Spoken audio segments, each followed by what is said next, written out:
Assalamualaikum warahmatullahi wabarakatuh. Kami dari kelompok 5 akan mempresentasikan makalah kami yang berjudul Pembangunan dan Pertumbuhan Ekonomi. Langsung saja. Dari pengertian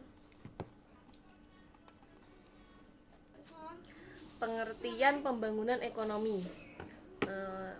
Pembangunan ekonomi adalah suatu proses kenaikan pendapatan total dan pendapatan per kapita dengan memperhitungkan adanya pertumbuhan penduduk dan disertai dengan perubahan fundamental dalam struktur ekonomi suatu negara dan pemerataan pendapatan bagi penduduk suatu negara. Yang kedua adalah pertumbuhan ekonomi, yaitu suatu kondisi di mana adanya peningkatan PDB, Produk Domestik Bruto, dan suatu negara atau daerah ada peningkatan pendapatan per kapita dan ada peningkatan penyediaan fasilitas masyarakat serta infrastruktur. Suatu negara dikatakan mengalami pertumbuhan ekonomi apabila terjadi peningkatan produk nasional bruto atau disebut PNB atau GNP real di negara tersebut. Adanya pertumbuhan ekonomi merupakan indikasi perubahan keberhasilan pembangunan ekonomi. Di sini terdapat 4 unsur penting yang berkaitan dengan pembangunan dan pertumbuhan ekonomi. Yang pertama adalah pembangunan dan pertumbuhan sebagai suatu proses. Yang artinya adalah bahwa pembangunan merupakan suatu tahap yang harus dijalani oleh setiap masyarakat atau bangsa. Yang kedua adalah pembangunan dan pertumbuhan sebagai perubahan sosial. Masyarakat sebagai pelaku dalam perubahan sosial, di mana secara langsung atau tidak langsung perubahan sosial akan berdampak pada kelancaran pembangunan atau bahkan menghambat pembangunan di Indonesia. Yang C, pembangunan dan pertumbuhan sebagai suatu usaha untuk meningkatkan pendapatan per kapita. Sebagai suatu usaha, pembangunan merupakan tindakan aktif yang harus dilakukan oleh suatu negara dalam rangka meningkatkan pendapatan per kapita. Yang terakhir adalah peningkatan pendapatan per kapita harus berlangsung dalam jangka waktu panjang. Artinya, suatu perekonomian dapat dinyatakan dalam keadaan berkembang apabila pendapatan per kapita dalam jangka panjang cenderung meningkat. Yang kedua adalah perencanaan pembangunan dan pertumbuhan ekonomi. Salah satu tujuan penting perencanaan ekonomi di negara sedangkan berkembang seperti negara kita, yaitu Indonesia, adalah untuk meningkatkan laju pertumbuhan ekonomi.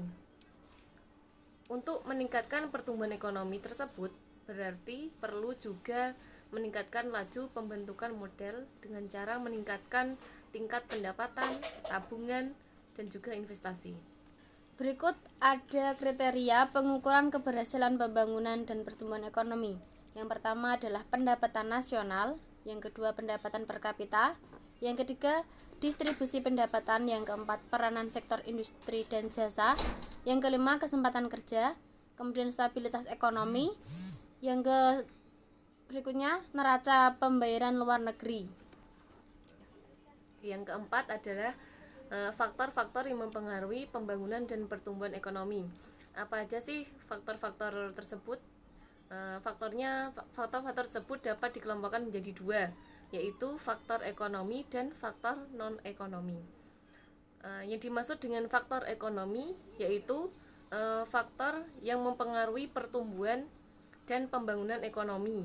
Di antaranya adalah sumber daya alam, sumber daya manusia, sumber daya modal, dan keahlian atau kewirausahaan. Yang berikutnya adalah faktor non-ekonomi, mencakup kondisi sosial, culture yang ada di masyarakat, keadaan politik, kelembagaan, dan sistem yang berkembang dan berlaku. Yang kelima yaitu manfaat pembangunan dan pertumbuhan ekonomi. Ada 5. Yang pertama, kekayaan negara dan masyarakat akan meningkat. Masyarakat memiliki kesempatan untuk mengadakan pilihan baik untuk mengkonsumsi ataupun memproduksi. Yang C, memberikan kemampuan yang lebih besar kepada manusia untuk menguasai alam dan mempertinggi kebebasan manusia untuk melakukan berbagai tindakan. Yang selanjutnya dapat memperoleh suatu tambahan kebebasan atau memilih kesenangan yang lebih luas. Yang terakhir adalah pembangunan ekonomi dapat mengurangi perbedaan antara kaum kaya dengan kaum miskin. Yang keenam yaitu kebijakan dan strategi pembangunan dan pertumbuhan. Kebijakan ekonomi adalah beberapa peraturan atau batasan-batasan di bidang ekonomi yang dikeluarkan oleh pemerintah. Tujuannya adalah untuk meningkatkan taraf hidup atau tingkat kesejahteraan masyarakat. Untuk kebijakan ekonomi sendiri itu dibagi atas 3 macam. Yang pertama adalah kebijakan makro, yang kedua adalah kebijakan meso, yang ketiga adalah kebijakan makro.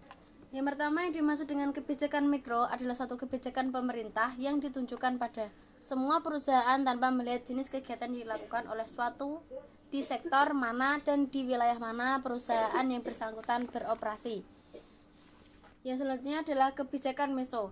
Kebijakan ini dibagi atas 2. Yang pertama, kebijakan ekonomi meso dalam arti sektoral, yaitu suatu kebijakan ekonomi yang khusus ditujukan pada sektor-sektor tertentu. Setiap departemen pemerintah mengeluarkan kebijakan sendiri yang bisa sama atau berbeda untuk sektornya. Yang kedua, kebijakan ekonomi meso dalam arti regional adalah kebijakan ekonomi yang ditunjukkan pada wilayah tertentu. Misalnya kebijakan industri regional di kawasan Timur Indonesia atau KTI yang menyangkut kebijakan industri regional, kebijakan investasi regional, kebijakan fiskal regional, kebijakan pembangunan infrastruktur regional, kebijakan pendapatan dan lain-lain. Yang terakhir adalah kebijakan makro. Kebijakan ini mencakup semua aspek ekonomi pada tingkat nasional, misalnya kebijakan uang ketat atau kebijakan moneter. Kebijakan makro ini bisa mempengaruhi kebijakan meso, sektoral dan regional. Kebijakan mikro menjadi lebih atau kurang efektif. Instrumen yang digunakan untuk kebijakan ekonomi makro adalah tarif pajak, jumlah pengeluaran pendapatan melalui APBN, ketetapan pemerintah, dan investasi langsung di pasar valuta. Dan itulah presentasi dari kami kelompok 5 yang dari makalah yang berjudul Pembangunan dan Pertumbuhan Ekonomi. Kurang lebihnya kami mohon maaf. Wassalamualaikum warahmatullahi wabarakatuh.